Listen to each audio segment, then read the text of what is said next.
Good evening, ladies and gentlemen. I am very happy to bring you some useful information to know. If you love music, it will be very, very useful for you. And if you like romantic music, it will be particularly interesting for you. On January 24th, at 2 p.m. New York time, there will be a concert devoted to the piano works of Serhiy Bortkevych, or in Ukrainian, Serhiy Bortkevych. He was a composer born in Ukraine of Polish ancestry who was raised near Kharkiv at the time when Ukraine was either known as Little Russia or as simply Russia, Russian province, because it was part of the Russian Empire. Bortkevych's parents came to Kharkiv, settled in a small town nearby, and they were actually, I believe, of some noble family, Polish noble family, and they started business there. And Serhiy was born there. His story is incredibly interesting in the sense that he was born in 1877 and died in Vienna in 1952. In between, he and his wife and his families had to deal with World War I and then World War II. There should be a film made of his life, because it was that, in a way, tragic, that difficult. But nevertheless, he survived it very, very well. Now, this music will be performed by a wonderful young pianist from Ukraine who got interested in Bortkevych's music a few years back. Well, he'll tell us in a minute how far. And who's a wonderful pianist, as I said, and has the right sound, the right temperament, the right everything to make this music live. So, Pavlo Gintov, would you tell us a little bit about your interest in Bortkevych's music? Oh, yes. First I've heard his music, or of his music, back in 2016. Believe it or not, I'm a musician from Kyiv, from Ukraine, and I studied professionally there, and I never heard his name mentioned, and I never heard his works performed while I was studying in Ukraine. And that is one of that's the main question, why his music was unknown and was forgotten for so long. It has something to do with politics and the tragic events of the first half of the 20th century, but we'll get there a little later. So first I encountered his music here in America, in New York, a few years ago. And the thing is, what I was doing, I was looking for a piece by a Ukrainian composer that somehow is related to Crimea. I wanted to build a program of works by the Ukrainian composers, and I already had a certain program in mind, but something was missing. Something that I really wanted to include is a piece that has something to do with Crimea. Because in my concerts, I like to talk about music and about composers. People like to learn about these composers they don't really know much about. And I usually tell them about the life and style of those composers, and also tell them a little bit about what's going on in Ukraine nowadays. So I really wanted something that is connected to Crimea, because Crimea is our everyday pain for many years, unfortunately, now already. So I was looking for through different pieces, and I saw this cycle called Crimean Sketches by a composer whose last name looked Polish to me, Bortkiewicz, with this CZ in the end. So I thought, interesting, is there a Polish composer who wrote something about Crimea? And in my brain, I immediately thought of Adam Mickiewicz's Crimean Sonnets, a cycle of poetry by a great Polish poet, Adam Mickiewicz. And I thought, oh, wow, interesting, another there was a Polish poet, and now there is a Polish composer also writing about Crimea. So I opened that music, and from the first page, I was certain that this is exactly what I was looking for. It was truly magnificent, beautiful music, a true ode to the nature of Crimea. And I used to spend every summer in Crimea until I was about 16 years old. So for me, it was something truly amazing, brought back all the memories of the mountains and pine tree forests and the sea. And right away, I figured that I need to learn it and start playing it. But then I decided to look up this composer because I never heard of him before. And how embarrassed I was when I learned that he was in fact from Kharkiv. And he was a Ukrainian composer who was forgotten for many, many years. And his works were not played for a long time. And then after that, I started digging some more of his music and ended up recording a whole CD of his music because I was so inspired by it, and I really, really loved his style. So this is my story of getting to know Bortkiewicz. Okay, at this point we should play a little bit of his music to entice for the audience that we hope will take part in it. So, what is the piece that you want to play a little bit of?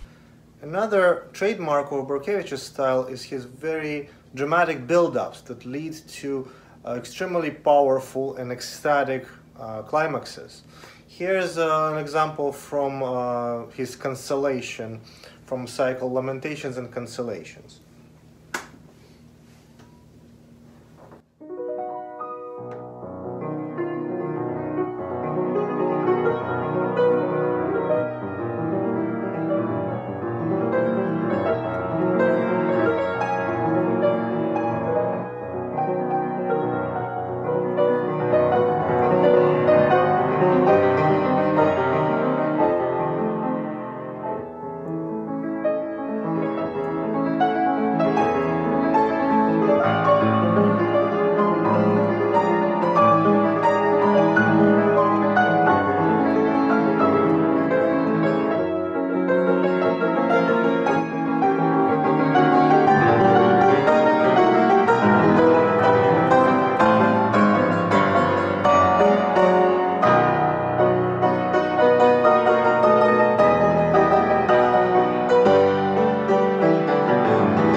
Well, that was great. Now, obviously, this music sounds very 19th century in many ways. But he's not the only composer who's done that. There are many others, right? Yes.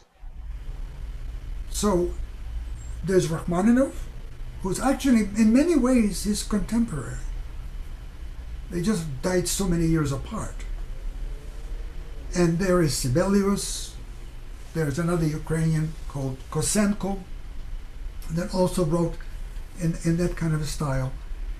And there is even Strauss, Richard Strauss, also started out as a bad boy of music, but by the time modernism came in, and the 20th century is known very well for modernism, he was no longer a modernist in anybody's eyes, but was basically a throwback to the 19th century. So what's particularly about Bortkevychs that you found so interesting that you want to learn to play it? And you've played a lot of them. Yes, so when I just looked through his music for the first time, I didn't know when exactly he lived. So I thought it must be somewhere end of 19th century or something like that. And then, of course, when I was reading about it, I realized that he lived in the first half of the 20th century. And yes, his music does sound a lot like the 19th century romantic music. He was he had very conservative views on music. He liked music with beautiful melodies and a traditional harmony, major and minor harmony, and he really did not have too much appreciation for the modern music of his time, for the new Viennese school, for Schoenberg or Berg, for even for Ravel, or well, maybe for Debussy a little more, but still he'll prefer those old 19th century romantics like Chopin, Schumann, Liszt, Mendelssohn, and also some of his contemporaries who were writing in, as you said, similar style, like Rachmaninoff or Scriabin, and particularly early Scriabin. I think he really loved his music. So it's fair to say that some of his music sounds a lot like, you can hear all these influences. One piece you can hear, oh, I hear Mendelssohn here. Another piece you can say, I hear some Scriabin here. So it's quite interesting how the range of his influences, but they all come from this tradition of the great romantic music. And having said that, I still think that he has his very unique style, his own style, because in these beautiful melodies that sound a little bit like all those romantic composers I mentioned, he still takes you to places where you don't expect to be. So he surprises you. He has this very different harmonic progressions that couldn't be any of those composers. His melodies are sometimes very long, almost like Wagnerian melodies, and also have very unexpected twists. Though when you listen to them, they sound quite standard, but then when you start analyzing them, you realize that what he does is actually, there is some magic, very special magic in what he does. It is not like anything else. Good. And I think maybe when you play it for us, you might want to talk a little bit about some things like that. Actually illustrate some of these surprises that his music has. Would you do that? Sure, let's do that. That'll be great. Okay, so let's hear the next piece. One of the pieces that I'm going to perform this Sunday is the suite From My Childhood, in which Bortkevychs, in his own words, so to speak, tells us about his childhood in Kharkiv. And the very first piece from the cycle is called What My Nanny Sang, and it is basically an arrangement of a Ukrainian folk song Vyut Vitri, a very popular folk song that I'm sure many of you are familiar with.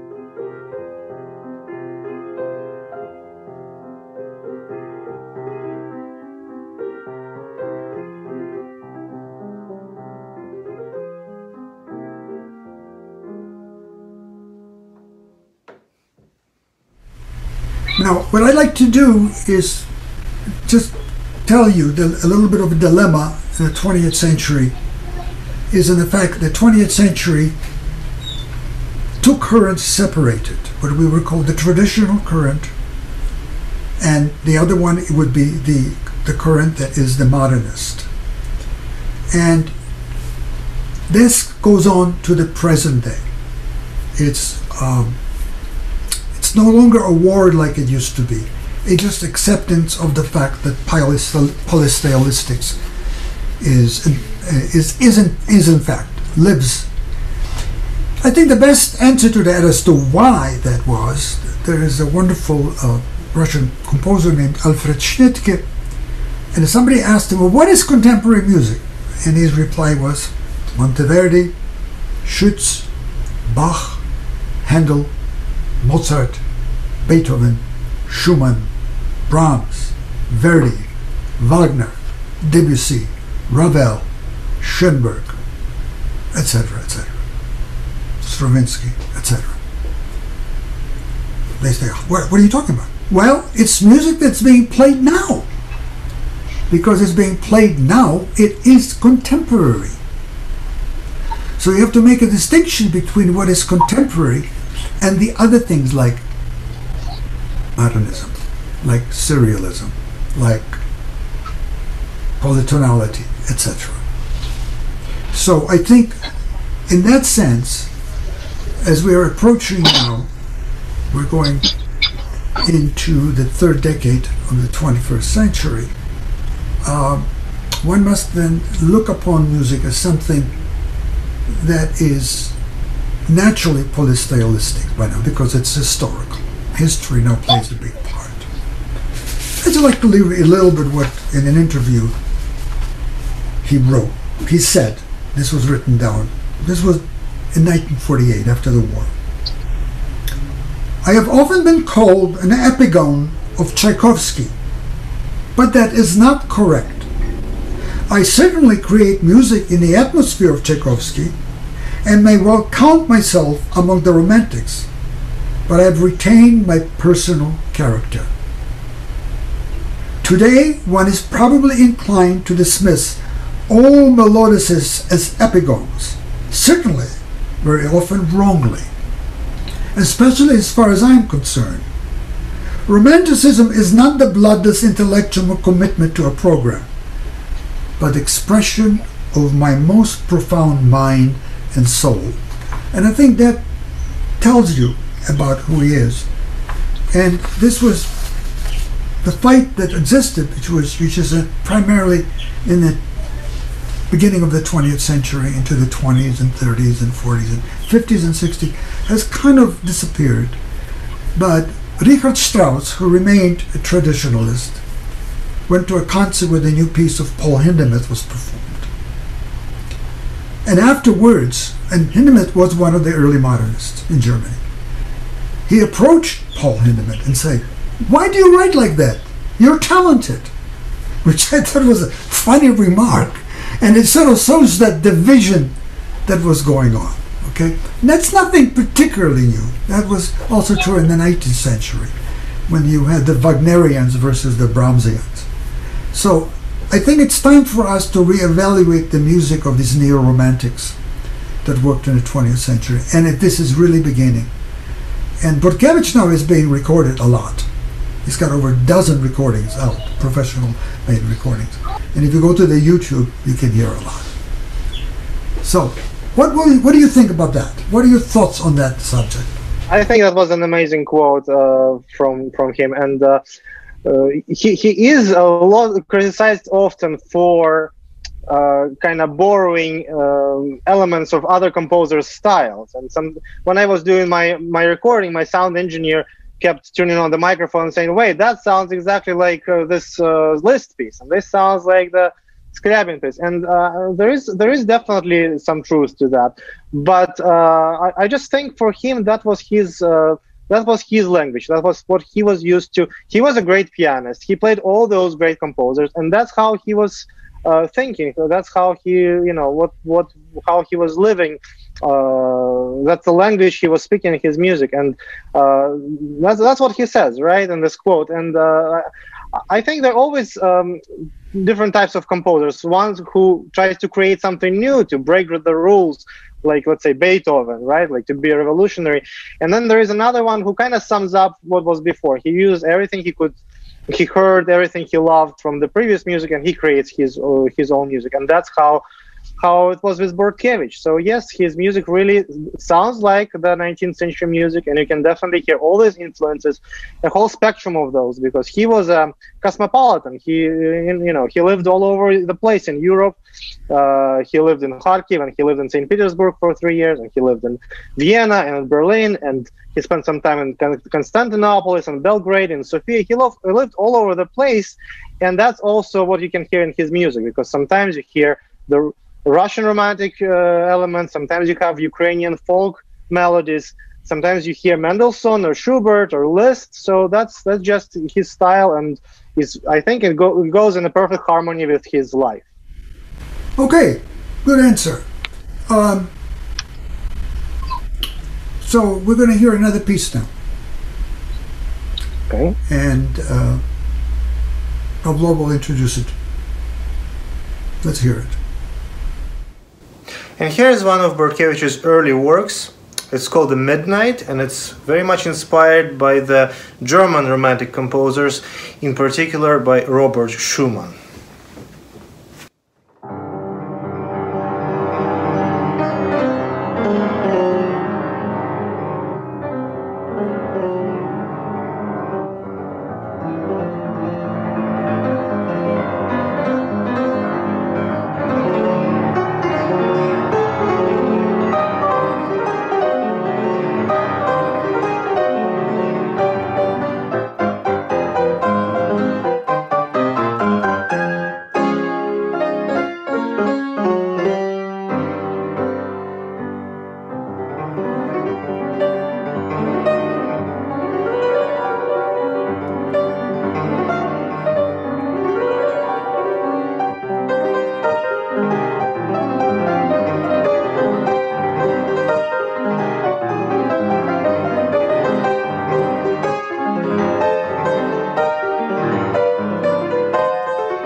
I hope you can join me this Sunday at 2 o'clock New York time for my concert from the Ukrainian Institute, where I'll play a lot of piano works by Serhiy Bortkevych and also talk about his life and his music.